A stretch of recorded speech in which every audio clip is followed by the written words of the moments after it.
I'm gonna share with you the easiest crepe recipe. If you like extra thin crepes, I'll show you how to make those. This recipe makes about 18 crepes and let me show you how easy it is.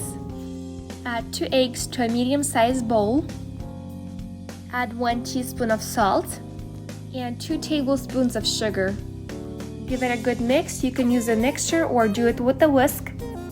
Add 2 tablespoons of olive oil and 1 cup of flour. Mix until everything is blended and smooth.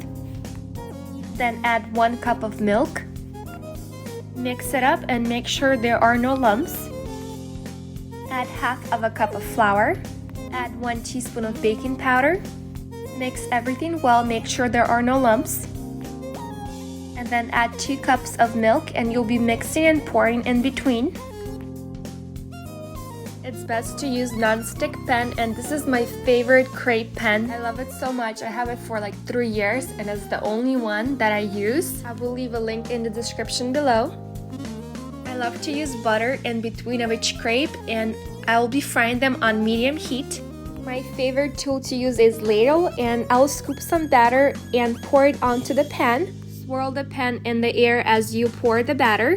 I love to use ladle because I can control how much batter I pour out and the speed.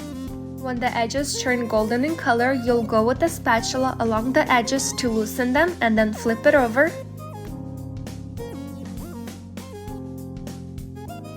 And once you flip it over, it'll only take like 10 seconds on the other side. So I do butter in between of each crepe. Then scoop some batter and pour it out. If you see any holes in a crepe, you can gently touch it with the ladle and it should seal them.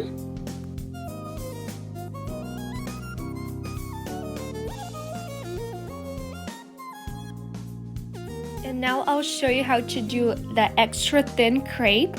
You'll do the same steps, but once you're done pouring the batter, you'll flip over the pan and pour the extra batter back to the bowl.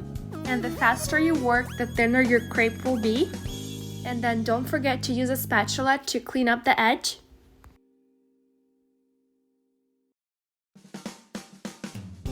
Just look how thin it turns out. You can even see my hand through it. And that's how you do basic crepes. I told you it's easy.